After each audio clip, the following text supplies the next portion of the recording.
Karen and her friends are going to pony camp for a month. I bet their parents are super happy to be free of them for so long.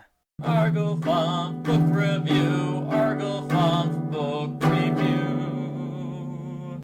This book was written by Gabrielle Charbonnet. Nancy complains she'll miss her family. Karen corrects her because Karen has two families, so she's gonna miss more people. You lose, Nancy.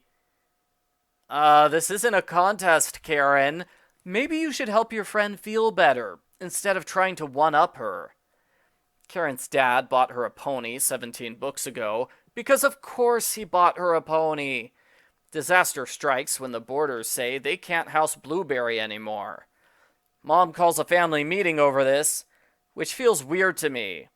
Why isn't Watson the one in charge of the meeting? He's the one who owns the pony. Why is his ex-wife the one who gets to decide what happens to Blueberry? Dad should call the local farms and ask if they can board the pony. Mom says Dad can't do that. Why not? Is there a reason? Karen says he can ask the pony camp to board the pony. That's basically the same thing as calling a horse farm, but since it was Karen's idea, everyone thinks it's creative. They compliment her for being so smart. Karen and her friends go to pony camp. Every girl gets to pick her own pony for the month, except Karen's group. Since they're beginners, the counselors pick ponies for them. That makes sense, but it's pretty unfair to force them to watch all the big kids pick ponies for 10 minutes. That's just teasing them. Karen begs the counselors to let her have the Palomino named Diablo. That pony's too tough for her to handle, but she thinks it's cute, so that makes it the best.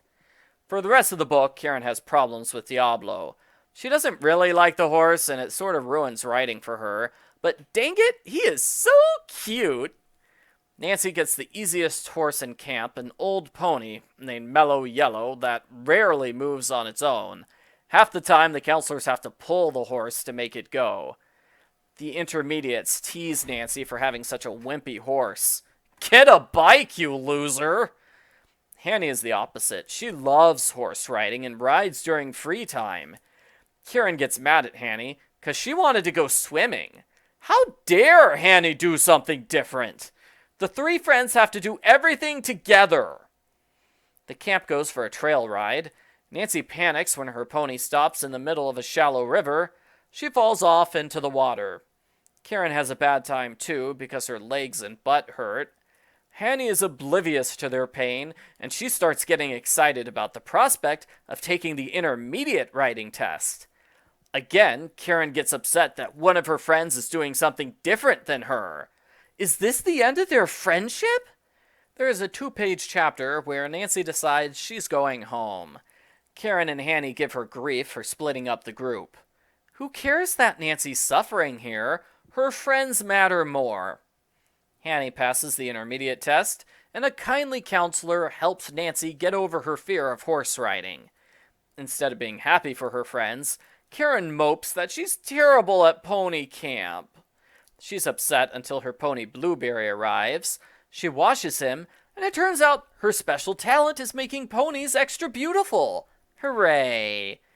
There's a 2-page chapter where Karen, Hannie, and Nancy decide they can still be friends, even if they like different things. That was a nice moral, although now I'm starting to suspect that going to pony camp was originally Karen's idea, and she forced her friends into it. Karen does much better at pony camp. On Parents' Day, she shows off in front of everyone by giving Blueberry a checkerboard pattern. All the campers get a ribbon, and Hannie wins a race. The end. Post-book follow-up. Here's the Karen drinking game. I think I can safely say she was not a brat today. I thought this was a good book. It's got at least 4 storylines, which is way more than usual for this series.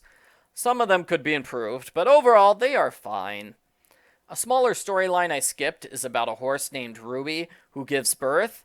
That sort of convinces Nancy to stay. The book's set up for a storyline with the mean older campers, but then they disappeared for most of the book. They return at the end to say they were just kidding. No hard feelings. Chapter 7 is made up of letters Karen sends to her family. I thought that was a good chapter. Of course, she insists on writing the name of every single person in every house, which takes up 3 lines unnecessarily. She also reminds Blueberry's boarders that she owns Blueberry, just in case they were getting any funny ideas. Overall, this is a good book for the series. A lot of things happen. I liked seeing Karen's friends get their own storylines, and I'm sure the large number of ponies will please the target audience. I give Babysitter's Little Sister number 87, Karen's Pony Camp, a thumbs up.